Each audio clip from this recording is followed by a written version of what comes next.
What's going on, guys? Welcome back to United View. Hope everyone is doing very well, having a good Wednesday. Did you spot us? Did you spot us there? We didn't start on the thumb that time. It's also known as a disgrace and a cheat from whoever's running the button. And the worst thing is he was going, you ready, guys? You ready? You ready? Yeah. I'm looking down. I'm looking at it going, I can still see me and Marcel. Lucky we weren't slagging off Josh, going, what a disgrace and a cheat he was. You'd have all seen it. But be sure to smash a like on the like button. Be sure to subscribe, bottom right-hand corner, guys. Happy Wednesday. Marcel. Hello. Good morning. How are you doing? I'm good, thank you. Match day today. Yes. Big game against Crystal Palace. And then obviously a big game later on, but we've got to focus on this game. So, yeah, excited, happy. Transfers today, I guess we're talking about, and business within Manchester United. So, yeah, happy, good morning. Yeah, we're talking transfers. We're talking takeover. Of course, Sir Jim Ratcliffe, Ineos going on record. The first public person to go on record stating their interest to enter the bidding race, the bidding war. That is Manchester United. So we're going to be talking about that. Going to be talking about other names that possibly could enter the race soon. More names publicly are likely to disclose their interest in purchasing United. Going to be talking about Jadon Sancho. Jadon Sancho is back. I'm not allowed to slap the table because I got told off last time by the comments, actually. Is it? Josh is a real disgrace this morning. We're going to be talking about Jadon Sancho, his return to training as well. He's back in first team training. That was reported yesterday. He is indeed back. Going to be talking a little bit about Alejandro Garnacho, his contract negotiations. There was talks yesterday about his representatives maybe wanting a little bit more than what Man United were offering, but the feeling is that it is still very close. We're going to be talking a little bit about facing Crystal Palace tonight. But first, before we even get into any of that, I asked both you and Josh before we started, I said, hey, did you see what happened on the BBC last night? Yeah, let me know, please, because I don't actually know what you're talking about. And also, Josh does not know. Now, I do not know the best way to delicately describe what happened on BBC's Match of the Day last night, because it is 9:02 a.m., right? Essentially. Yeah. During the broadcast, so Gary Lineker's talking, and it was Paul Ince and Danny Murphy there. They're chatting as we are now, talking about the game, previewing the game. Then, noises started to erupt. And what kind of noises? Well, this is how I'm not sure how to sort of describe this. Let's say adult noises. Whoa! Yes. Yeah. Yeah. Right. What was the reaction to? Yeah. What was their reactions? Whoa. So they were like, Gary Lineker's like, I don't know what that noise is, but Alan Shearer on the gantry, let's talk. And they're going on in the background, and it's going on and on and on. For how long? And a couple minutes. This is a couple minutes, Marcel, until it kicked off. It kicked off. So it kept going on and on. And every time you thought it had stopped, it started again, and it wouldn't keep going on and on and on and on. So the game starts, and everyone's like going on social media going, what is that? Like, what was happening? Gary Lineker then tweets out a photo and says, this was the culprit. It's a phone. And like, it's one of those like old sort of like Sony Ericsson burner, like at school. When you used to go, can you Bluetooth you a song? Like that. Infrared. Yeah, infrared. It's one of those phones with like tape on it, like sticky tape. This is sabotage. What someone had done, and it's the person themselves has actually revealed this now, they'd gone into the set ahead of time earlier on and stuck this mobile phone to the back of the set, hidden it, and then turned it on, and it was playing these noises. I don't know what to say about that, the maturity levels, but okay. Crazy. It was one of the most wild things I've ever seen on the BBC of all things.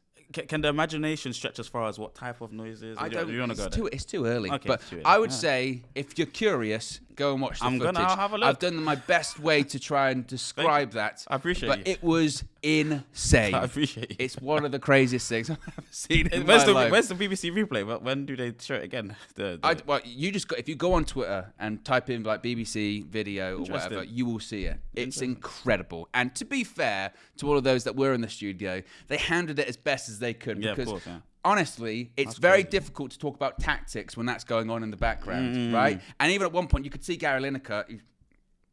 He's trying not to laugh. Yeah. It was the noise. I'll tell you what noise it is. You know when it gets a video, someone might send you a video and you go, I can't believe they said this. Yeah. And then you click on it and it's that noise. Yeah. It was that noise. And then you go, oh. Yeah. It was that. In front of the parents. Yeah, exactly. On the train. But on national television. over and over and over again. Incredible. Nevertheless, guys, be sure to smash a like on the like button. That's not happening this morning. No. If it is, I'll run out the room because I'm not professional enough to deal with that kind of madness. Nevertheless, be sure to smash a like on the like button. Be sure to subscribe bottom right-hand corner. Takeover talk. Yes. That's what we've got to talk about. Now, last night, Sir Jim Ratcliffe's Ineos were the first organisation publicly to go on record stating they were formally entering the process to purchase Manchester United. Now, we did a whole video, a whole stream, Flex and myself, talking about this last night. But we got some more details on it because, according to The Telegraph, the first serious talks between Ineos and Manchester United actually took place earlier yesterday, just mere hours prior to that statement actually being released, confirming the plans of Ineos. Now, over the coming weeks, other potential investors from around the world will go public with their attempts to purchase Manchester United. So again, it looks like Sir Jim Ratcliffe's the first, but he definitely is not going to be the last person to put his name out there. It is understood Manchester United senior figures will issue a mid-February invite for formal offers. Avram Glazer is in Davos, Switzerland this week, where United have to set up shop as the world's political and business elites gather there for what? God knows. Yeah. Nevertheless, interested parties underline it remains in the balance whether the Glazers will completely end their ownership of Manchester United. Manchester United is expected to inform interested parties in the coming days that formal bids will be taken next month for total buyouts as well as minority stakes. Even though it's expected by most that it's going to be a complete buyout, minority stakes aren't completely off the table, so there might be some bids. This is when you get into maybe sort of Saudi territory of maybe minority ownership, something like that. Now, as far as who else could actually put their names out there publicly to purchase United, there have been conversations with a host of wealthy Arabic investors regarding Manchester United, as well as interest from Asia. Once again, that comes from The Telegraph. Now, when it comes to Sir Jim Ratcliffe, people have said, well, he owns Nice. Would that be a conflict of interest? What's the rules regarding that? Taking over Manchester United would not necessarily mean Ineos would have to sell Nice. However, they would not be allowed to play against each other in Europe under the current UEFA rules. So again, how that would work if that did happen, I don't know. But what's your thoughts about all of that? What was your reaction when you saw that news last night? Interesting. I think, yourself and Flex had obviously spoken about, this is the first person to come and start this process, which is an exciting thing, I think, to be honest with you, Owen. It's exciting that, the ball's finally rolling now. We had seen previous, headlines about Sir Jim Ratcliffe and the rumours, but for it to officially be starting, and it's no official bids happen, but this is just the very beginning stages where he's officially come out and said, yep, my business, the consortium potentially will structure some sort of financial deal to sort the business with the Glazers and the Rain Group apparently in particular, because they're the mediators for this from the Glazers. So interesting beginnings. And this process will take maybe a few months or so, but I've said plenty of times, the fact that the Glazers are leaving is the positive, and we're starting from that point first. In terms of, obviously other businesses coming in and other consortiums, part ownerships, it's going to be interesting to see. I don't think, or for me in particular, I wouldn't want a part ownership, because we could have fans doing that. We could have, if it's Saudi backed, yes, they would be able to inject a lot of cash, but again, the club without that structure, that we've been burning through cash, without that structure and direction, we don't really spend well. So you'd want somebody in Middle Eastern, most probably. I believe that the Middle Eastern groups, they have prowess, ego, prestige.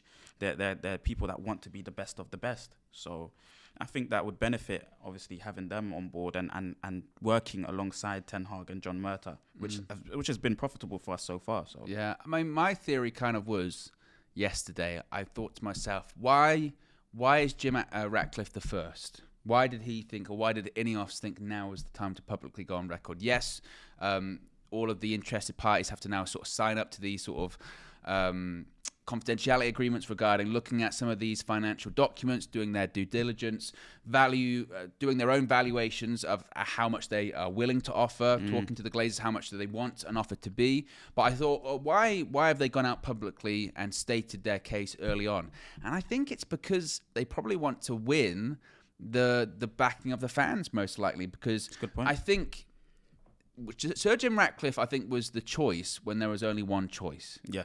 That's not the case anymore. There are several choices and there are several options that Manchester United fans and Manchester United as a company are looking at in terms of a potential takeover as new owners.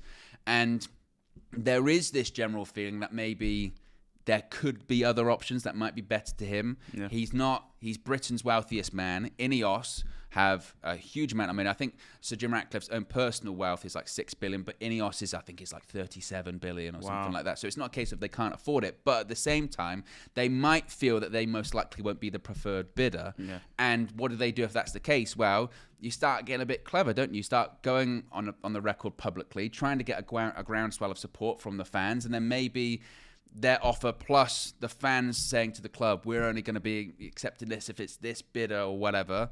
That might be what they're doing. I don't know. Or it just might be a case of, look, they've always been in the race. Yeah. So they just might be like, hey, we're going to, damn it, if anyone's going to try and overtake us. We were here from the beginning. Sir Jim Ratcliffe went on record publicly even before the Glazers put out that statement in November, all the way back in, August. Yeah. He said, I'd love to purchase the club, or I'm looking into it. I think later on he said, I've spoken with Joel and Avram, lovely people.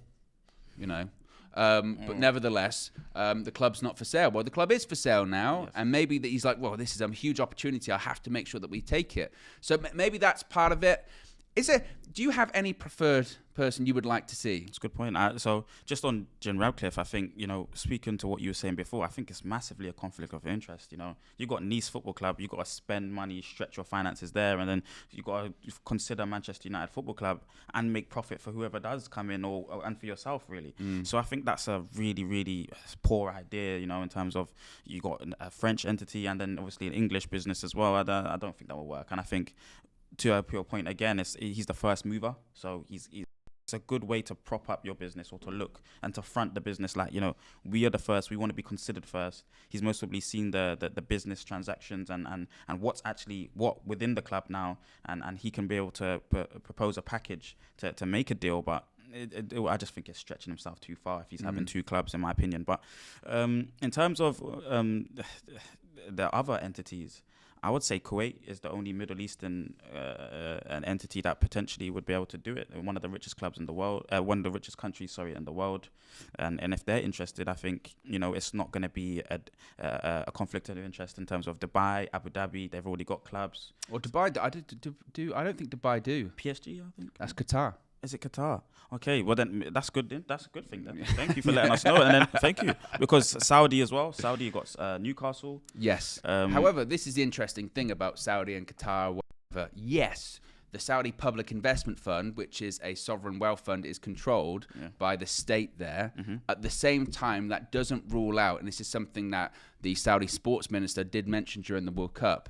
This doesn't rule out private investors purchasing United as well. Like, they're not the only people. Yes, they're the people with the most money in those countries, but that doesn't rule out, let's say, a very wealthy Saudi Arabian businessman or a very wealthy Qatari businessman or Qatari investor. That doesn't rule that out as well. And these names we are going to see more and more of. As the report mentioned from the Telegraph, Sir Jim Ratcliffe's just the first. What I would expect now is this sort of bidding war in public to start opening up. More and more names are going to go on record, or more and more names are going to be reported, instead of just hearing sort of broad strokes, which we've heard so far, which is investors from America, investors from the Middle East, investors from Asia are interested. I think we're going to hear more specifics about it. I mean, when it comes to America, it's been widely reported as well that most, if not all of the people that were involved in that Chelsea race that weren't Todd Boehly are going to be the ones that are also going to be interested, because if they're interested in purchasing a club last year, they go, I don't know, one's up for sale. It's even bigger. So, I mean, what are your thoughts on possibly having more American owners? More of the same, potentially then, using the club as a public entity, stocks, being on the stock exchange still, all those kind of things, potentially. But no, Todd Boehly's been splashing, burning through cash as well himself. So if it's another American owner that's doing that and working alongside and in tandem with John Murta and Ten Hag, then it makes perfect sense if they're spending the money in the right way and in the right areas. That's the key thing, though, isn't it? Yes, of course. That's the key thing, is that, and we were talking about this before we went live this morning, and you guys know that every time Todd Boehly is brought up or Chelsea brought up recently, it really pisses me off. Because the tweets of you've been firing tweets right now. I respect it. It's because the thing is with them is I still see now because they're linked to Caicedo from Brighton, 70+ million, and people go, look at Todd. Oh, look at Todd. And I even see some United fans going, that's what we need, Marcel. Ridiculous. We need that level of spending at Manchester United. And no, we don't. We don't need that level of spending. We don't need that chaotic spending. If you're going to spend that amount of money on the right players, no problem. But if you're just going to buy random people for the sake of buying random people, given these 8.5-year contracts, 7-year contracts. You were saying that as well. Why? Well, FFP and all this kind of stuff. We've lived through that to a lesser extent on a smaller scale, but that is very Woodward-ish. Yes. Is what's going on right now. Yeah. Our players are more valuable when they've got more years on their contracts. Or let's just buy big names, big players. Oh, so-and-so are interested in them. We're going to get it. Ed Bowley is what it is right now. Yeah. Todd Woodward, same people. That's what it feels like at the moment. We don't need that. We don't need that. What we need, yes, money's great. And one would hope and expect if they're going to purchase United for 6-7 billion quid, they've got a lot of money and they will spend money, they will invest, they will spend it on players, they will spend it on the stadium, they will spend it on the training ground, they will spend it on the academy, they'll spend it on the women's team, they'll spend it on the general infrastructure of United, but it needs to be right. The strategy needs to be right. We've got a manager that's so big on strategy. If we've got an owner that comes in and is just spending money, like you said, burning through more cash, let's burn through it again because we've got a load more. The cash reserves are piled back up. That's just silly. It is. That's silly. That would be my concern. Yeah. No, you perfectly said. I think everything there that you said was facts, quite simply. They need to do the right things and put the funds in the right places and trust our manager. We have to mean as we have to start as we mean to go on, and so far we've been doing that. The strategy has changed and the players that are coming speak to that, and has to carry on in that vein. So if it is American owners, they can't do the Ed Bowley. No way, Jose. It won't make any sense. So, and you can see Chelsea are suffering week by week. They have 1,000 players on their team on loan here, there, everywhere, and that's the results here, there, and everywhere right now. So, you have to start as you mean to go on. And at the end of the day, if Man United can believe in the Ten Hag system, believe in what John Murtaugh's doing, we have to praise him for it. So far, so good. We have to, we have to be honest with what we're seeing here. The players are coming in, they're making an impact. They're the right type of players. We're worried about the cost of the players, but they look like they're proving their worth. Some need to get the right structure in, just what you were saying. No, I agree. And as far as some of the other names that could be interested or could be open to purchasing United, Sky Sports did a really good article on this morning. I would recommend reading it, saying that as well as Ratcliffe, Saudi Arabia Sports Minister Prince Abdulaziz bin Turki Al Faisal. High five, Marcel. Yes.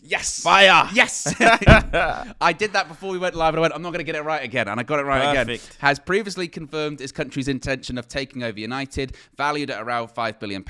Technology. And how would you feel about that? Yeah, man, that's a bit. And then I don't have the knowledge, so maybe someone in the community can let me know. But are they multi-billion, trillion companies? Yes, they're fine. Apple. Yeah? Okay. Apple? I don't know. Yeah, I know, but okay. I don't have any of them. Everywhere. Yeah. Okay. So they're everything. I think they're a $1 trillion enterprise. Wow. Okay. So then maybe that helps. But it does. Yeah. So maybe that helps. But I don't know if that's the direction that they would want to go to sports business. I don't think that they would mostly want to do that. If it could help if you have that. But imagine having the Apple on what would the stadium be called? I'm sure they'd want to change the stadium. I don't know. It would be good. I think they would be. We're the biggest club in the world commercially. So you start from there. Just going to take over quickly with Apple's interest in the sportage. Yeah. It's happening. Well, last year they bought the rights to the MLS football things for the Apple TV. And apparently next year they want to put in a bid for the Premier League. Yeah. So let's make this sports is a big thing, and especially in America now, they're looking at football and going, "Oh, do you know what? This could actually be profitable to us." But that's sport. But that's Apple. But that's sports broadcasting rights. It's a different. That is sports broadcast, but Apple is someone that does like to move in.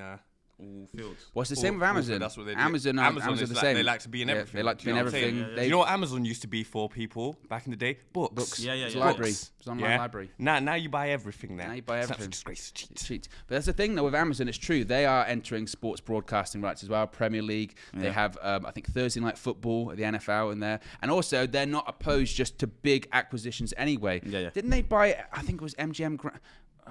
I think it was MGM. Basically, they've acquired a lot of industries recently and a lot of businesses. So that would be a possibility. But to your point, the concern from a fan's point of view would be, do they know anything about running a football club? Yeah, and same with Amazon.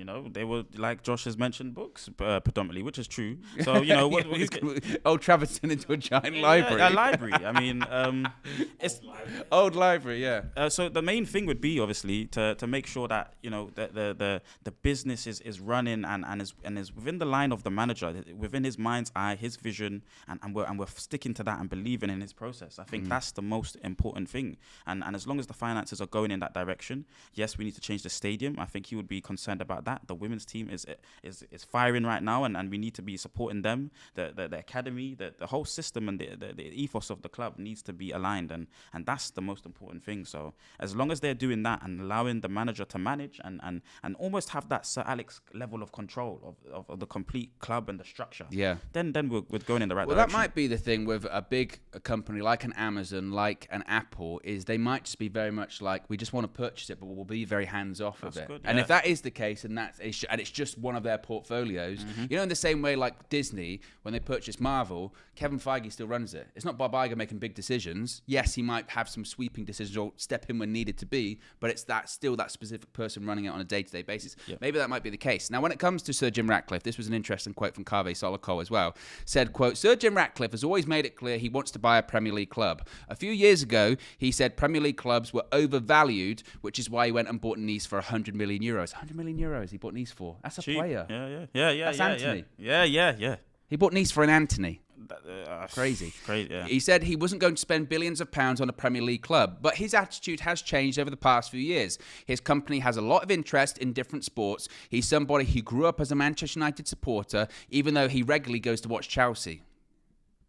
Last year, he tried to buy Chelsea when they were put up for sale. He made a very, very late bid of about £4.25 billion, which matched the winning bid, of course, but it was too late. This time, as far as Manchester United are concerned, he's the first person to show his hand. I think we'll see now is more people showing their hands and more people getting to look at the books. Then next month, we'll start hearing about different bids that are being made. I think we can anticipate Manchester United changing hands before the end of the season if the club is sold 100%. Now, when it comes to Nice, and we are going to move on shortly to Jadon Sancho, but be sure to smash a like on the like button. Got over 1,000 people watching. When it comes to Nice, it's interesting because the general impression is that maybe he hasn't been running Nice amazingly, what's been going on with there. So from ESPN's Julien Laurens, he has said, Ineos bought Nice in August 2019 for 100 million euros. The intentions have been very good, to be fair. You can see he wants to do well. The investment has been good on the League One and Nice scale. They have spent 200 million euros in those 3.5 years they have been at the club. Before Man United fans say that's not that is what we need to spend in one summer, not 3 years. Nice do not have the revenue Man United have. League 1 doesn't bring the same money the Premier League brings in. You have to remember the scale. They have invested a lot of money in youth players, and to a certain extent that has worked. However, in terms of results on the pitch, it has been a bit underwhelming. They finished 6th in the first season under Patrick Vieira, 9th and then 5th under Christophe Galtier, who left to go to PSG. This season has currently been a bad one because this is the thing. So Jim Ratcliffe has made some wrong choices. Lucien Favre was brought in as the manager, and he was the wrong one. He is clearly still learning, but you can't deny Ratcliffe loves football, and I think he wants to do well in every club that he owns. 6th, 9th, and 5th, Owen. 6th, 9th, and 5th. Wrong manager, not doing well this season. Would like to look and see what the previous few years before his regime happened and what their results were as well. If they improve and if they're a lot better than 6th, 9th, and 5th. Nice is a toy in comparison to the conglomerate that is Manchester United Football Club. What about the fans, though? This is interesting. The relationship with the Nice fans has been a bit up and down. The Nice fans, especially the ultras, are hard to please. It will be the same with United fans if Ratcliffe takes over. The expectation when he took over at Nice was huge. Suddenly, they thought they could compete with PSG and the Qatari money. They thought they'd be able to compete with Marseille, their rivals, but it hasn't happened. So at times it was good, and they reached a cup final, for example, last summer, which they lost. But still, there was a lot of people asking, is that it? The expectations were higher than what Ratcliffe bought. The fans were on board, then they doubted, then they were back on board. But they haven't always understood the project and the direction. Dave Brailsford then came in, and he's not really a football man, which the fans don't understand. It's been a mixed relationship between Ratcliffe, his team, and the Nice fans. Now that bit worries me. Yeah. When I hear Dave Brailsford came in, but he's not really a football man, and the fans don't get that. Ed Woodwardness. Very woodish. Ed Bowley. Yeah, Ed Bowley. Screaming alarm bells, and that's kind of an issue, man.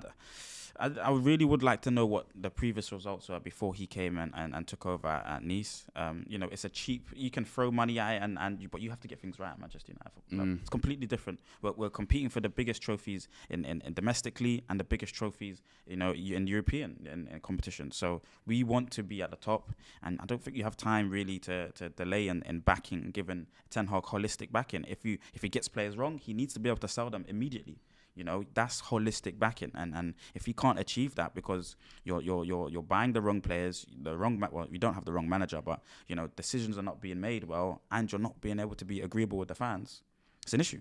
It is an issue, certainly. We've got over 1,300 people watching Marcel, only 185 likes. Wow. Yes. And we don't have a certain amount of likes for my height again. We can't do any Jack and the Beanstalk. Well, to be honest, guys, you know what I say? I say if we can get to 500 likes this morning, if we can get to 500 likes now, because bear in mind, again, there's nearly 1,400 people watching. If we can get to 500 likes now, we will invest in a cushion for Marcel, because this morning we attempted several cushions. We attempted several things to boost up Marcel's heights. It didn't work out. It didn't work because you're not buying stuff for everyone.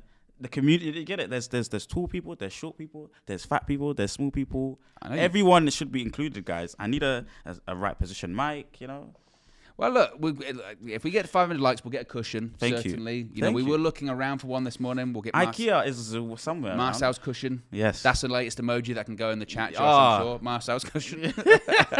Please. Marcel's cushion can go in. But in all seriousness, yes, be sure to smash a like on the like button. Be sure to subscribe, bottom right-hand corner. We are now over 130,000 subscribers, and the road to 131 by 131 is very much on the horizon. We are... I've got to do maths, Marcel. Less than 750 subscribers away from 131,000. So 131 by 131 is very much a possibility. Could it get done today? Will it get done this week? I don't know, but we can make a dent in it this morning, certainly, as well. Yes. Anything's possible. Super chat from Staffo here says Sancho, and Kristen's been a member for 7 months. Appreciate the 7 months of support. Says people tend to forget that Ineos and Sir Jim brought Nice just before COVID and kept them financially stable throughout the pandemic. Interesting point to point out as well. Now, let's talk about Jadon Sancho, because this is a big story, actually, from, it was Andy Mitten who reported it late last night, but there were rumours about this yesterday circling around on social media. So I think the Muppeteers were first to sort of put that out there. But Jadon Sancho has returned to training with Manchester United's first team. That was yesterday. Sancho returned to Carrington last week as part of his personal training plan, which had been agreed with between Manchester United and Sancho in November. Eric Ten Hag and Sancho thought it was better to have a reset from the day-to-day training environment at United's Carrington training ground. Just to clarify, Sancho was not exiled or dropped from the squad, but instead, United's manager acted having seen his form was dropping. Ten Hag has dropped several players this season and has been vindicated with almost all of his decisions. So that's the story. Again, we don't have training pictures. Everyone was going, training pictures of Sancho. Yeah. But the fact that he's back in training is a positive, Marcel. And I guess the next question is, when does he come back into sort of maybe not the first team, but when does he come back into the squad on a match day? Sanchez back. Sanchez back. That's a positive. And whenever Ten Hag's ready to bring him back into the side, I trust in Ten Hag and that he'll bring him in at the right time. He's done so much rotation of players. He's manoeuvred players. Luke Shaw in the right position, took him out of the team at times when he weren't performing. Malacia came in, performed well. When Malacia weren't playing well, out comes Malacia, in comes Luke Shaw. Scott for a period of time had the DM position. Then Casemiro comes in, runs the DM position. Ten Hag's been brilliant in managing and trusting players, when to bring them in, when to take them out of the team. When they're not out of form, you're gonna take a time from the bench. And I think we have to trust in that process of that. And Sanchez back. He's quality, and we know he has the ability. He's just hopefully the rehabilitation and the focus is at its profound level, and he'll be back on the pitch, man, scoring goals, creating chances. One of our members, AWK Wrestle Clip, says, get him a high chair at 1,000 likes. Come on, guys. Anything's possible. Doing a show with Marcel in a high chair would be absolutely wild. I did see Mina's in the chat. Big up Mina. Good morning, Mina. Morning. Mina. Mina. Says, but then the brand, the meanies, Queen Mean, it works. It does work. Says he'll be back for the FA Cup versus Reading, I think. And Ed says, one of our members, Sancho won't play till Feb. He won't be involved tonight, certainly. Too soon. He was back in training only yesterday. But I tell you what, could he be on the bench against Arsenal at the weekend? Needed. Is that a possibility? Needed, man. Needed. He's another option. And I don't want to, touch wood. No injuries, obviously, for any players in our team tonight. But listen, he's another option. Garnacho is on fire right now, and he's definitely an option. But we'll see what happens. He's got the ability. He can play in all parts of the front four. We need him. He's almost like a new signing. Donny's been injured. Donny's out of the team now, and I believe we still need to go and get a lone player in or another body in. But if Sancho's back, that's somebody that can be utilised in all four positions. So, and there's a lot of games, Owen. Yeah. Wow, a lot of football matches to be played. Minna's obviously said Reading. Mm-hmm. Let's see what happens then.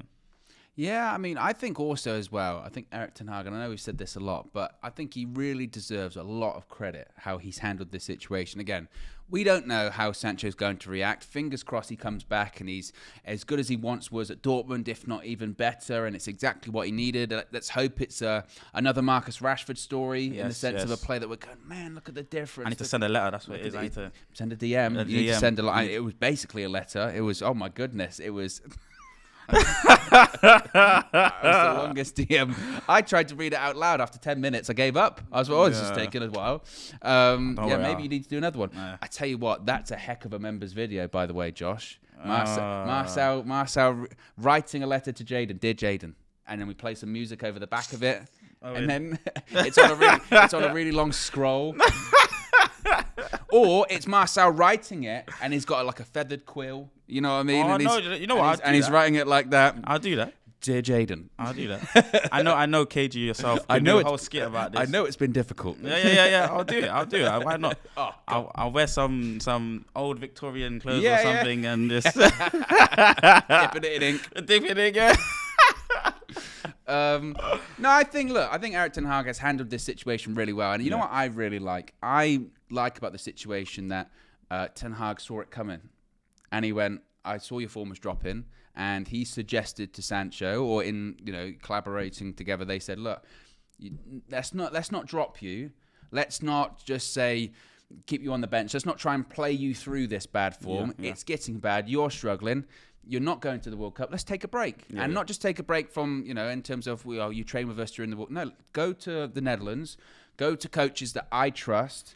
Work on yourself. Yeah. You can come back. Bear in mind, when you come back, there'll be a place for you. Yes, you'll have to earn your way back into the team, but I still believe there's something in you. This is the same of him putting his arm around the player and saying, I believe in you. You're going to be important, but let's get this right. Yeah. And I think that's top-notch man management from Erik ten Hag. It's just one of several things. He's got it right again. Yeah. He keeps getting these big decisions right. Super facts. Ronaldo leaving or treating the Ronaldo the way he had to be. Uplifting the team, putting Bruno as captain. There's so many different things. Dropping Maguire, added him sparingly when he needed to be. And when he has added him, Maguire's been good. So it's just been fantastic man management. But in Sancho in particular, fantastic. He needed that process. He needed to go away. We'd seen the form dipping a little bit. We had seen him not performing as prolific as he can be. And now Ten Hag's utilised him at the right time, hopefully, and he'll come back firing. What do you think his role would be? Like, what do you reckon his position would be? Because I'm not sure now. Yeah, Nacho's taken that left side. The left you would think is Rashford, Garnacho. Up front, you would think it's Martial, Weghorst. Yeah. So is it the right? I mean, he played on the right in pre-season. And was good. And got the good link up with Delo. Yeah. So does that mean then, actually thinking about it, now you've got two in each position? Yeah. Have we got actually some options? You just the light bulb moment. Do we have options? No, because there's a lot of injuries and Tony Marshall's at 70% and Eriksen's at 60%. So and the drop off of quality once you lose Casemiro is catastrophic. Yeah. So the first team, you got a very good 7 players maybe, but you do have options, but they're not. We need world class players, and you've maybe got a few there. I still think the likes of De Gea. Well, he's not part of that conversation, of course, but the outfield players, then in particular, there's not many options in terms of top quality. Crunk King says a centre attacking mid. Aaron says right wing is his natural position at Dortmund, I guess. Could he be a 10? Yes. Could he be an option for a 10? You mentioned that Donny's out for the rest of the season now. I mean, Bruno, look, if Bruno gets injured or if there's a game where he goes actually, I might actually have Bruno out on the right. Maybe Sancho is a 10, or maybe they swap during the game. Is that a possibility? We saw the fluency. At the beginning of the season, it was beautiful fluency in the front line. People were swapping positions for fun, confusing defenders, confusing defensive lines. So yes, they can rotate. But Bruno in that 10 is just so prolific right now and so efficient. But he does a diligent job in the right side as well. So maybe if you can get Sancho to do that output, that running output, that defensive work, proactive work in the right side first, then you've got a good Sancho on the right side. Alex says, no, too much running and pressing in the 10 position. And Aaron says Sancho is a false 9 like Foden. I don't think the false 9 thing, I don't think that's for him. This idea that he doesn't press, though, what do you say about his work rate? I disagree with that. I think it's in terms of tenacious and looking very aggressive like Bruno, it doesn't look there. It's hard to do that. But on the right-hand side, who would you play knowing that they're going to support their fullback more? Would it be Anthony or would it be Sancho? That's a good question, and it has to be Anthony because you just know he's a dog. He's got that dog ability, like Martinez got that dog ability, fight, aggression. Sancho doesn't have that. 50-50s for him are 60-40s in the opposition's favour. Yeah. So, yeah, I wouldn't pick that. But I listen, the rehabilitation process, the Ten Hag process, magic will happen. And you never know. He can be running about like a madman possessed. I've seen it in Rash. So I just need to get the letter and get the quill. Get the quill. And go from there. Be sure to smash a like on the like button, guys. We've got nearly 1,500 people watching. We are 170 likes away from 500, which means the cushion would be coming. Man United won. Of course. Oh, thank you. Brilliant. Please up the likes. Or, I mean, we either go for a Man United cushion, a booster cushion for you, or we just go for Marcel cushion, put your face on it. Oh, that would be... Marcel's cushion. Oh, that would be amazing. That would be amazing. And then we can turn that into an emoji for the chat. Marcel's cushion. Oh, that would Marcel's be beautiful. booster. I didn't get a present this year. My birthday's on New Year's, but that... You didn't get any presents? Well, from you guys. Or from right. I was going to say. I got one present. I don't really celebrate my birthday, if I'm honest, Owen. But that would be a present. Yeah, it's everyone's birthday. New Year's, man. It's everyone's birthday. But I would happily accept. It's not everyone's birthday. It's just New Year. Everyone's celebrating. Yes. Yeah. So anyway, I would take a cushion, please. Yeah, that would be great. Okay, guys, if we get to 500 likes, I will personally myself make sure that happens. I will make sure that happens. I appreciate you. I'll make sure it happens anyway, by the way, if we don't get there. but get to 500 likes, no problem. Let's move on. Let's talk about Alejandro Garnacho. Now, this is interesting because there was a story yesterday talking about a bit of a back and forth between United and Garnacho's representatives. Like United had offered 20 grand for a new contract or something like that, and Garnacho's representatives said, no, we think he's worth more. And that led some to being concerned that a new contract maybe wasn't going to be on the horizon, or was there going to be issues? We've heard the likes of Real Madrid, Juventus, and others all sniffing around Garnacho. Well, it is being reported by The Telegraph, James Ducker once again, that Manchester United are in advanced talks over a new contract for Alejandro Garnacho. It will be wrapped up soon. Again, very, very confident there. It will be wrapped up soon. Now, what's interesting about this, too, is that continuing to report on this, it says Manchester United have been keen to strike a balance between rewarding Garnacho for his fine form after breaking into the first team and enormous promise and avoiding a repeat of the Adnan Januzaj situation, is what they're referring to it as. The Adnan Januzaj situation, basically saying giving him too much too soon when really, at the moment, it's just promise, and it's a case of, do you want to give him too much too soon? Now, United believe Alejandro Garnacho has huge potential, but the club and Erik ten Hag have been wary about giving him too much too soon and eager to pitch a new contract at the right level that offers just the right incentive and maintains that hunger to improve. And that's the difficult thing, isn't it? It's trying to find that balance. Ten Hagology. That's what he's doing. He's trying to build formulas within the team and for players. And I keep saying it, but I don't think many people are noticing it. Every single time when I'm at the ground, I'm always seeing a little bit of a rebuttal between him and Garnacho. He's demanding certain levels from him. He wants him to press more. He wants him to do things. And Garnacho always has something to say back. I mean, yes, you're a superstar or ascending too, but you have to be humble. You have to be diligent in your work. And listen, you're too young. You're very young. And at that stage, you don't. Has he won any trophies? No. Has he played a full season of football yet? No. And that we have pros that are nowhere near his level that have played a lot more games than him. Brandon Williams in the Premier League. So at this age and this stage of your career, you have to take the wages that you're given. And as far as I'm concerned, it's been, and this is my opinion totally, but it's like I've seen that Ten Hag wants to base it season upon season and reward certain criteria upon season. So it will increase, the contract will increase, but you can't just throw 75k a week, 100k a week at somebody that's 18. That we're doing what we were doing before, rewarding failure, low trophies, high wages. It doesn't make sense to me. You're a young player, and you have to market the wages within the vision of the manager. If the manager deems a player worth this much, and other players within his system and his youth team this much, then it should be so. And that's as simply as put for me. Yeah. Oh, I didn't turn my thing off. I am a disgrace. I'm a cheat. Basically, I did the headlines this morning. I got it wrong. I didn't. What did you get wrong? It says Palace versus Manchester United, and I didn't put in Garnacho contract latest. Okay, mistakes happen.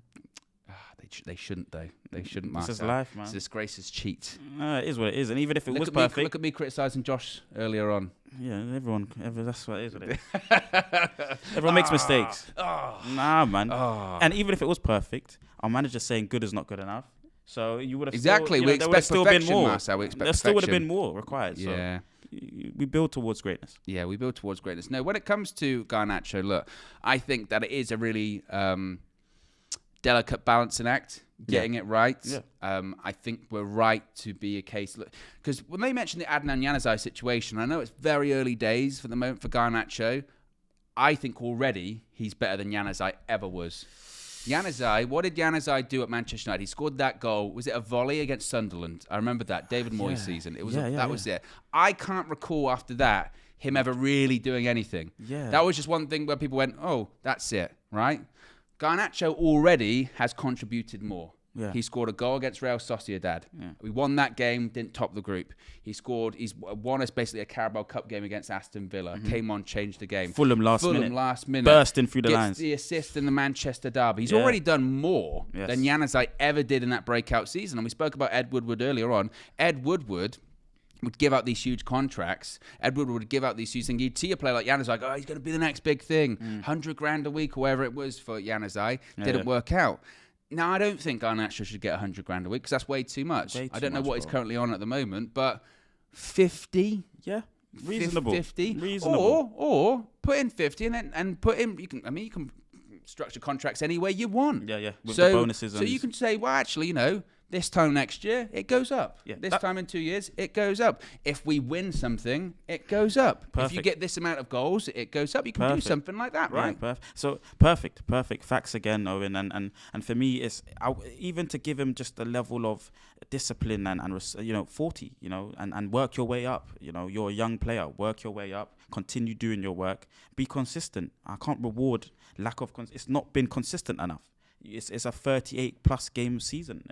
You must be continuing this way. 40k. And that's the kind of principles and discipline that needs to be instilled in the club right now from the top down. Yeah. And you want to start that now. So for me, he's been a fantastic player right now. Very, very good. Very, very aggressive on the ball. As soon as he touches the ball, something's happening. Very aggressive, skillful, fantastic young player. Let's see if you're consistent. Let's see if you can do that season in, season out before I give you 75k. I'm not worried about. I shouldn't be marketing my structure of wages based on other football clubs. Yeah, there's nothing to. I'm Man United. This is Manchester United, and we pay players according to efficiency, consistency, and ability, and age at times as well. And also as well, and this is again the balancing act too, is that. Clearly, he's a talent. So there will be clubs circling around him. And there will be clubs informally talking to his representatives saying, look, Man United are saying that they won't give you, 50. Yeah. We'll give you 50. Yeah. Do you think Real Madrid would give him 50? Yeah. Yeah, you know what I mean? And that's the difficult thing as well. And again, it's about... It's tough. It is tough because there is this balance in that. You don't want to give too much too soon, but at the same time... You don't want to put his nose and his representative's nose is completely out of joint because he could go somewhere else and we would lose a talent. But at the same time, and I suppose this goes back to the sort of Sir Alex mentality, if it becomes just about the money and they're just focused on that, then maybe it ain't worth it. Yeah. If that's how far it gets. You know, J. Cole's "Do You Wanna Be Happy? Do you want to be happy and I have focused?" no idea what you're talking about. It's a song by J. Cole. Who's he play for? Oh no, he's an artist. He's an artist and a rapper, a good artist. I'll show you the song. But it's about being happy and free. What do you want to join a club for money and wages, or do you want to be able to play football and express yourself? And that's right now what Garnacho's doing. He's expressing himself on the football pitch. He's allowed to get minutes on the football pitch, and he's changing and affecting games on the football pitch. Real Madrid is so difficult to get in that first team side. Really and truly, it's difficult for him. So I think right now you're playing minutes, allowed to play consistently. Just focus on that. A lot of people laughing because said who. Oh, am I singing? For. No, saying who does he play for? Oh, it is what it is, man. I like Marcel singing though. Look at him this morning. Thank you. A little man with a big voice. Hey. can enunciate to the 12,000. Krug says it's not Joe Cole, Owen. Theo says Marcel, my guy. No, your audience. Man said J. Cole, but he's GOAT still. No, my audience. The audience is everyone. It's the community. The community they watch films that I don't know about. They eat fruit. We talk about so many different things. The audience is everything. One of our members, Ed, says Marcel singing was as bad as Owen's guess. Okay. Compliment each other well then, don't we? Yeah. Be sure to smash a like on the like button, guys. We've still got over 1,500 people watching. Less than 100 likes to go to 500. We can do it like that. If we get to 500, not only does Marcel get a booster cushion, he'll also sing again. It was that bad. It was bad. You don't want to hear that. Know your audience. Ed says, Marcel, Owen I did only just learn the word nyash the other day. Is it? Ooh, nyash. Yeah. You know J. Cole might take time, and I still don't really know what it means. Gary Lineker and Paul Ince them don't know what nyash means now. Oh, well, I asked, KG said that to me, and I went, what does it mean? And he went, bunda. And I went, oh. It's culture. It's cultured. Nyash is culture with it as well. A cultured one, you know what I'm saying? That's what it is. Yeah. I won't type it in on my laptop because I'm at work. Yeah, but I feel like, when you're typing those kind of words, you just got to put your own twang on it and your own spin. There's no rules. Yeah. The people that want to put rules on those things are a bit boring. Yeah. Well, I'll find out later. Cultural differences. Yes. Stick with Bunda, though. Bunda's universally known. I don't really know what that means. Oh, okay. We'll have to work on that. Yes, I just saw in the chat that Romano might have just tweeted about Garnacho as well. So let me just double check this whilst we're live. This is the positive thing about being live. You can react quickly. He has, in the last few minutes or so, saying Manchester United have not changed their stance on Alejandro Garnacho. Club confident to get a new deal signed soon. Conversations ongoing and optimism. Discussions will continue to reach full agreement soon. So again, I think the important thing, this does sound something like the club maybe have sort of put something out there into the universe going, maybe there's a bit of concern yesterday about those reports of Garnacho. Yeah. Conversations are ongoing. They're going well. I sit here today on Wednesday, January 18th. I'm very confident he will sign a new deal at United. I think that surely he and his representatives would be smart enough to go, something's going on well here. And he's playing more games. Yes. It's the perfect time for him, his representatives, to negotiate a new contract. He's playing really well. Yeah. He just got the assist of the winning goal in the Manchester derby. But I'm not worried that, he's going to go. Okay. We're going to lose him. Have a question for you then. Go on then. So what price point are you happy with? Is it 50K? Is it 100K, 75K? If Owen was doing that negotiations and he had the power to say, yep, this is how much I'm paying Garnacho, how much would you pay him? I think he's on 7 at the moment. Right. I'd be happy with 50. 50's fine. In the grand scheme of things, 20 grand a week's a lot of money. We're talking about lots. 7 grand a week's a lot of money. Yeah, exactly. You know what exactly. I mean? But on the footballing scale at Manchester United, for what he's doing right now, 50 grand a week for... And again, it depends how you structure it. Look at what Todd Bowley's doing at the moment. You could give him a 7-year contract, and after 3, it goes up to 100 or something like that. And he's only 18. You could do that. Yeah. You could do that. You can structure it any way you want. Yeah. So I don't... Once we start getting into about like 100 or whatever, that's ridiculous. Yes. That is silly. Because there are more senior players on like 100K a week, and Garnacho is not that at the moment. He's had a good start to the season. There are still plenty of ways to go. He still has to improve a lot. He still has to, and I don't like to dwell too much on the attitude thing, but that still was a thing. So that still needs to be, believe it. that still has to be sort of ironed out. And again, with what happened in pre-season, you would be even more wary of giving him too much too soon because you go, how is he going to react possibly to this kind of news or that kind of contract too? So, but I'd say 50 or something like that. Super chat from Aminor says, Mars W, you are right about David De Gea's kicking. Sorry. You know what? I think the opposite. Okay, why do you think the opposite? Thank you very much for Because that. Recently his kicking's been good. His kicking was just as good as Edison's at the weekend. Against C? Yeah, there was no difference. Huh?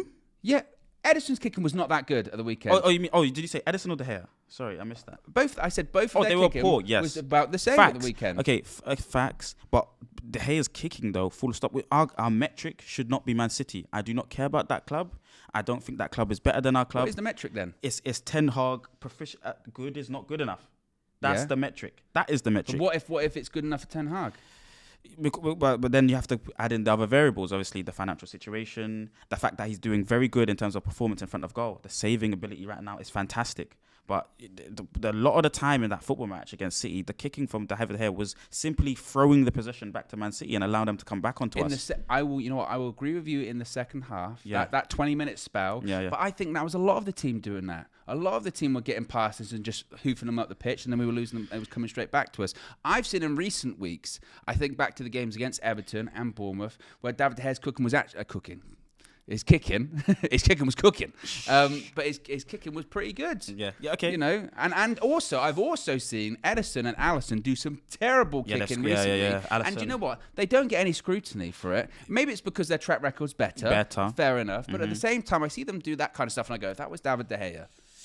Because we've seen it so many times, Owen, and for me, they're better they're better all round keepers for me. Even in the finer arts or the most definitive arts, and saving the ball near post, I think they're way better than David De Gea.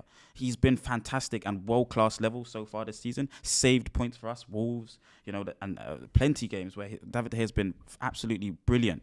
But if you want the creme de la creme and the top, he doesn't have that, unfortunately. And that's just my opinion. But you know what? We've moved on. Yes. We've moved on. Fully. Marcel stopped the David De Gea agenda fully. a long time. It says new year, it's a new Marcel. He's a year older. Yeah. He's wiser. Yeah. He's not taller, but he's wiser now. The pillow though will help that. Yeah, it will help it. The cushion will come. Thank you. M Sati with the super chat says Garnacho earns was it 1,500 a week? It's a joke, to be honest, compared to his set of skills. 20 a week itself is not good enough compared to the market. Basically saying he deserves more, I guess. Yeah. So look, he will get. I think he'll get finally compensated whatever contract he gets, certainly. And we are about, got to do my maths myself, 60 likes away from 500 likes. So if you haven't already, click that like button. Finally, of course, it's match day this evening. Crystal Palace versus Manchester United at Selhurst Park.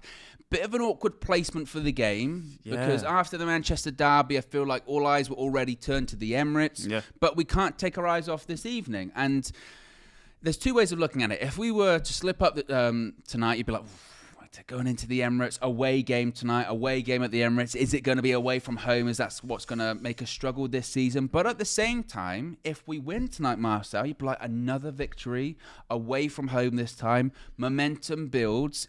It's a difficult one, isn't it? Ten Hagology, his formula is game by game. That's how he likes to think and focus things. I don't think he would ever want to disrespect the opponent. So it's game by game. That's how we have to look at things. All focus on Crystal Palace. But I would really, my question to you would be, obviously, how does he rejig this squad? Mina's obviously mentioned Casemiro with the yellow card. Weghorst is here. I think he's going to be a bagsman and hit the ground running. Think he starts? Yes, I would. You think Weghorst starts tonight? Yes, I would like to say so because we need to keep the fresh legs against Arsenal. It's an important fixture, and obviously in the full view, Kenny's obviously mentioned Martinez as the DM. Interesting point. I think a really good point by Kenny, to be honest with you. So there's lots of things for us to look at there, and how does he change this squad? How does he jig this squad into the right kind of position and give us the victory? Crystal Palace, obviously, we saw Fleck talk to one of the eagle-eyed football. I think. Yeah, someone Rich. from Big up Rich. Yeah, so I've kind of seen the Crystal Palace view in a little way. So definitely check that out, and maybe their weekend side. Maybe, I don't know. Maybe he's being too nice, that fella. But at the end of the day, we have to go and execute in this game. It's difficult in the sense of the grand scheme of things. Our legs are going to be maybe a little less fresh against Arsenal Football Club. But I was mentioning before in the full view, away fixtures. This is where you build character. Away from home, uncomfortable situations away from the 75,000, and can we be very, very efficient and score goals in a hostile Crystal Palace environment? Yeah, I think because I agree, and the full preview of Flex and Rich is out now, and I definitely recommend to go watch it because it's very interesting from a Palace point of view how they're feeling. Because I think we go into this game, go to Selhurst Park, difficult ground. It was the last game of last season. Ten Hag was in the stands. So it's a return for him to Selhurst Park. Remember when he sort of was walking in, he was getting that reporters going, "Oh, Eric," and he got shoved out the way and all that kind of stuff. So a return to Selhurst Park for him, and what a different side we are between then and now. Gosh, shocking. Ranić's last game. No, we lost. Wow, yeah, it was terrible. Shocking. We were rubbish. Remember, we lost and we just scraped into the Europa League. And the only reason we scraped into the Europa League is because West Ham lost. They lost to Brighton. Wow. So we could have been in the Conference League this season. But what a difference between then and now. The one thing I would say is that we think going to Selhurst Park difficult, but from Rich was saying, he was like, we're not in good form at the moment. We're not in good form. I don't think we'll get a result. But at the same time, Manchester United coming to town is always one of the biggest games of the season. I'm not sure if Wout Weghorst will start, but at the same time, I think there is no way Anthony Martial starts. No way. Ten Hag in his press conference said, to be honest, he really begged me to play in the derby. I was kind of leaning against it, but he begged me because after training on Friday, he had some complaints. It was touch and go. He came off after 45 because, he had some complaints. So if he wants him to play against Arsenal, there's no way he plays tonight. So if that is the case, you're either looking at playing Rashford through the middle and Garnacho on the left, or you're looking at Weghorst through the middle and Rashford on the left. We know that Weghorst is in the squad. I saw a picture of him yesterday driving with Christian Eriksen. Apparently Christian Eriksen just delivers new signings. Do you remember that? He was driving in with Martinez. Is it? Yeah. That's beautiful. I like that. Leader. Yes. Chauffeur Eriksen. He chauffeurs the ball around the pitch and he chauffeurs signings into Carrington as well. Chauffeurs go unnoticed as well, they're doing good work and that's kind of how he is, he gets unnoticed quite a lot, but is rotating the possession of the ball and keeping everything tidy, keeping everything clean, helps us get out in transition. Class player. He is a class player. So maybe you're right. Maybe Weghorst does start tonight. This was kind of game for him, wasn't it? Yes. Away from home. Not like any game's less important, but the sort of lesser games. Yeah. Warm up, get used to it. Burnley Football Club. He's been at tough fixtures before, and I think the Eagle Guide Football was saying potentially Tompkins. Older footballers coming in there. There's opportunity to take advantage of that. I'd love him to play tonight. Not only score, but also again. There have been all of these stats about his pressing statistics, haven't there? One of the best pressers in the league. And did you know also, this is really interesting. I think it was, I want to say shout out Cam, because I think Cam posted this on Twitter. So we know that Wout Weghorst had the highest pressing stats in the league last season. Do you know who had the lowest? Oh, this is a good question. Is it a Man United player? Give me can I take a couple of clues? Man United player. Last season he played for United, Last season he played for United, Is he in the Premier League now? No. Okay then. Pogba? No. It's a striker. Over Cristiano Ronaldo. Of course. Very interesting, right? Yeah. Very, very interesting. Yeah. There you go. The chat's all saying CR7 Ronnie. Yes. Thank you, guys. Indeed. The person who had the highest pressing stats was Weghorst. The lowest was Ronaldo. Let's get it. And then. So I would love to see him start tonight and then show that pressing ability. Let's get it. And kind of, stop those doubters that say, "Oh, he's just a Fellaini, he's just a big man." No. I think it was Amina said during the full view, more of his goals come with his feet. Only 20% of his goals come from his head. Yeah, facts. So I'd want to see something like that tonight. Now, do I think he'd play against Arsenal? Probably not. I still think the best point of attack for Arsenal would actually be Rashford through the middle and Garnacho on the left. Oh, interesting. So no Tony Marshall. If he's not available. Okay. Which we don't know. Cool. But if that's what I think would be the best thing in that game. Yeah. But tonight, I say start the horse. Let the horse out of the Gallop. What the horse out stable. of the I think he said stable. Stable. But what's that? When they do that in the betting, what's that thing where they're in there before they go flying out there? I don't know. That's not. They say let the horse out of the something, and it's not stable. I don't know. You can let me know. He's going to score today anyway. I don't care. He's going to score. Ed says he's a bit of a Giroud, just a better presser. I feel like I feel like he's a bagsman off both feet. I can't wait for him to start, man. And he's, you know, it was he was under Sean Dyche, guys. That's why he wasn't prolific. Sean Dyche doesn't know how to even set up attacking systems and break banks off forward. So I'm excited. Horse out of the gate. That's what I was looking for. Yes. Who mentioned that? That was from Paul Lucas. Shout out Paul. Yeah. Thank horse you out very of the much. Gate. That's what we're looking for. Horse out the gate. VK says, get David Lee back as a mod UV. Oh, mods. Well, mods. We are looking to add some more mods though as well, certainly in the future. So I don't understand what that is, but shout them out. Like me, I'm trying to understand J. Cole. Yeah. Who does he play for? I don't know. But there you go, guys. That's the show for you this morning. Wicked show. There's so much to get into today as well. Of course, it is match day. So match day is coming. We're going to have the match view, fan views, all of the above. Beautiful. Then we have so much planned this week, Marcel. When Beautiful. I tell you it's a busy week. Beautiful. It's a busy week. After the match day, we've got match day reloaded. Then we've got a ton of preview coming in to obviously the Arsenal game at the weekend as well. There's a lot. There's a lot going on. And plus, there's all of the stuff yesterday. There was like 3 videos yesterday. There was a transfer view. KG. There was the preview. There was the update on Jim Ratcliffe. Then there was the Flex and KG show. That came out 9 p.m. last night. So that's still up now. So you can go and watch that now. You can go afterwards, you can go and watch the Flex and KG shows.